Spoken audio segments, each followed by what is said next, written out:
Good morning, grade 4s. I hope you are well. Today we are going to be doing English, so I want you to get your English textbook as well as your workbook ready for me. So let's quickly revise. We talked about fables, and I want you to please remember that a fable is like a story that animals talk in, first of all, and it's also a lesson. So there's also like a little lesson in the story. Now today we're going to talk about narrative essays, okay? So in the Zoom session I will discuss it as well, but for you for now to know, you have to write a narrative essay. Now a narrative essay is basically like a story, to tell a story to someone. So it usually starts with once upon a time or something like that. So usually how a story would start. Okay, so on page 77 you have this in your purple file. So the tables you don't have to redraw, but it's an activity that is on page 77, right? So it is proverbs and idioms that you need to sort of connect. So you need to connect the proverb to the meaning. So we're going to quickly do the proverbs together now, because you need the proverbs to complete your narrative essay. So you're going to try the idioms on your own, but the proverbs I'm going to help you with now. So let's quickly read the proverbs. If the cap fits, wear it.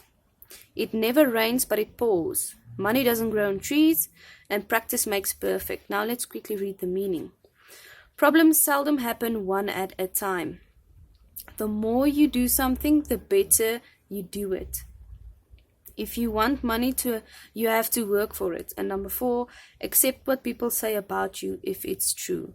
So let's look at the first proverb. If the cap fits, wear it. So that means accept what people say about you if it is true. So you can also say if the boot fits, wear it. So that is when someone says something about you, like you are a liar. So for example, you are a liar and people tell you are, then if you are one, you're sort of gonna wear the cap of yes, I'm a liar. Okay, good. So if a cap fits, wear it. That's number 4. Accept what people say about you. Okay. It never rains, but it pours. Okay, so let's look at the meaning. Problems seldom happen one at a time.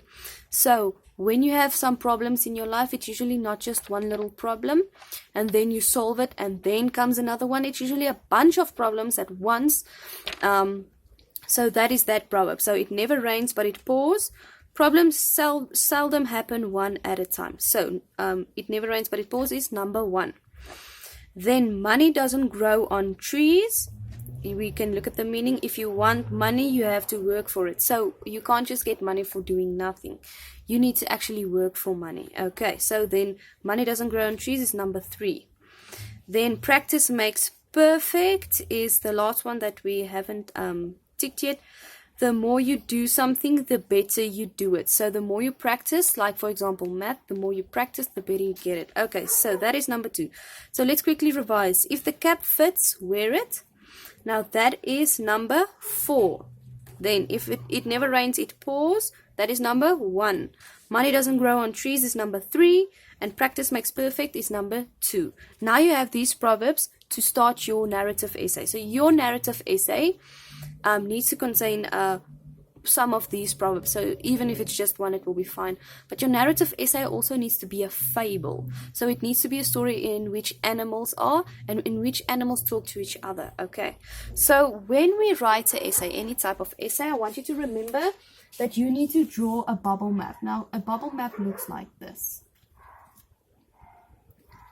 So this is part of your planning that you need to do before you write an essay. Okay, so you're going to write, let's say you want to write about the first proverb, which is, if the cap fits, wear it.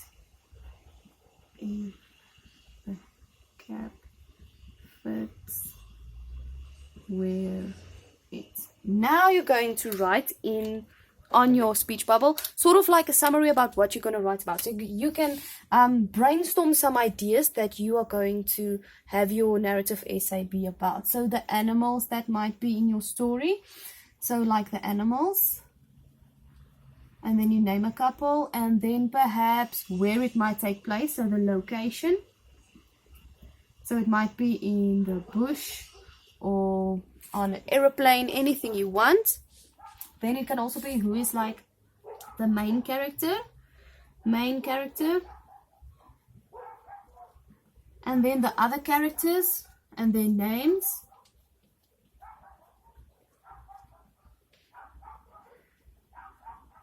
And then how your story is going to unfold. So you're going to have a beginning,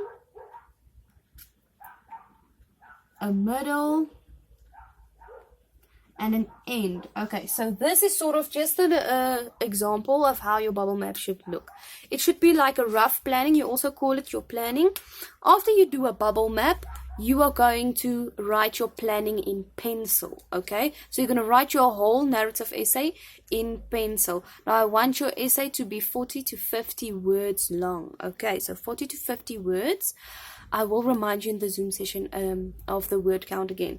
So you're going to have your planning, then a planning of the whole essay in pencil, and then a final in pen.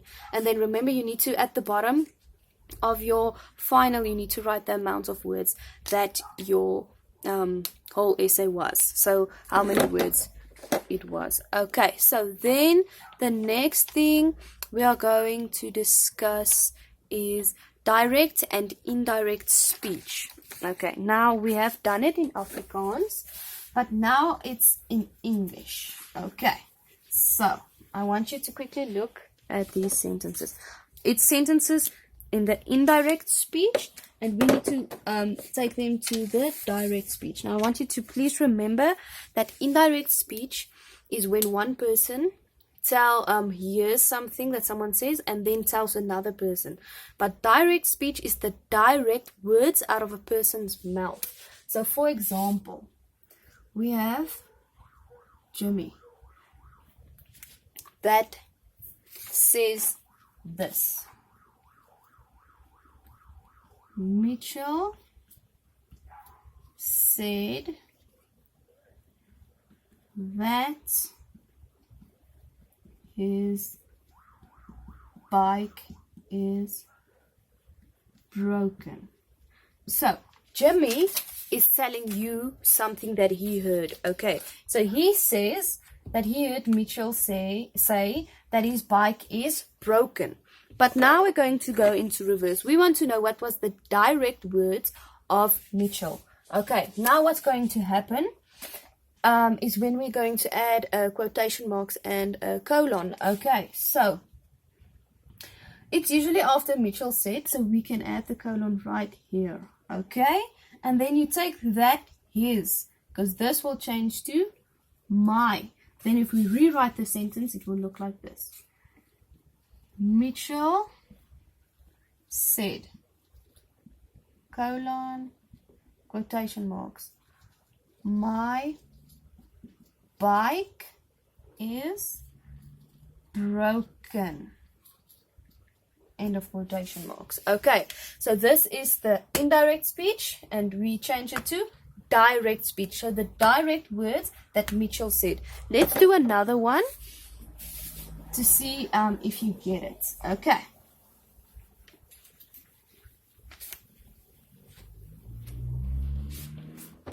Good.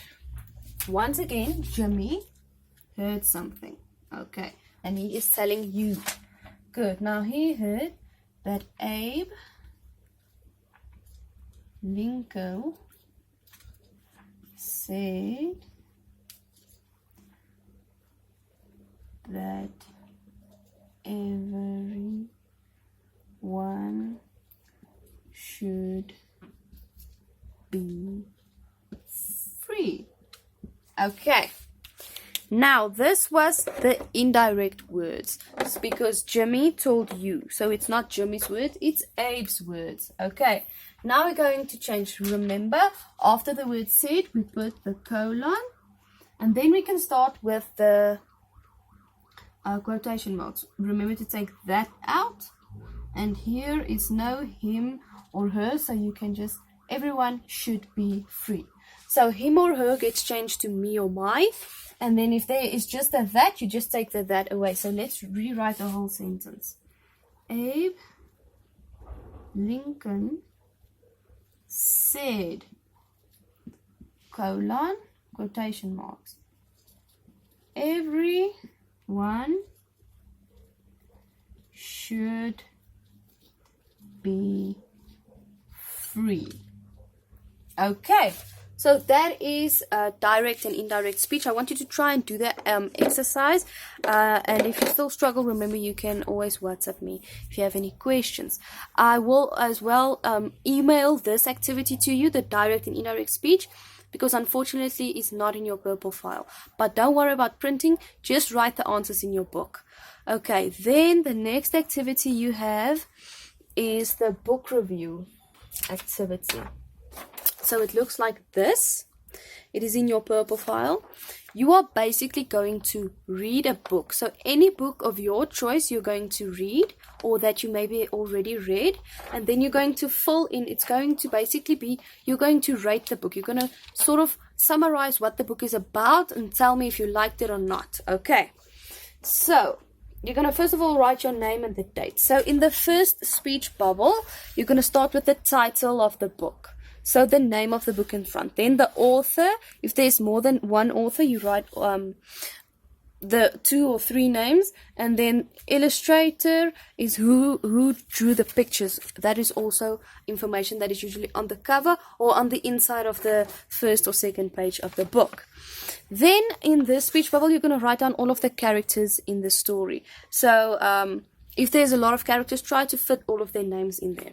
Then the setting is, where does the story take place? Does it take place in a school or in a house or in a castle? The setting is always the place. So you're going to write a little sentence about where the whole story takes place. If there's more than one place, try and name all of the places that that the story sort of unfolds in. So also like the year. So it's really long ago. So it's more old age story, or in a futuristic story, because it's sort of in the future. Okay. Then, was there a problem in the story? So was there a problem? What was the story about? Was there a problem? Perhaps like there was evil in the story, and then some superheroes had to come and make everything good again. And then what was the solution that happened in the story? Okay. And the last one, you're going to say, what is the theme? So you can get the theme at the back of the book. Usually there is like a little summary of what the whole story is about. Now there's usually an idea of what the theme is. I don't want you to write exactly word for word, but I want you to just summarize that little paragraph at the back in your own words. Will then be the theme. Okay, so that is for the book review.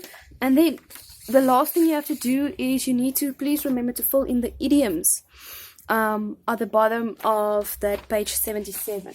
You have these 2 pages in your Purple file. So this one, first of all, it is all of your idioms and proverbs that you need to study. I want you to really study them hard. You will also find this in your Purple file. It's like a little test. It is all of the proverbs and then their meanings. Proverbs and idioms and then the meanings mixed, and then you need to match them up. I want you to practice this.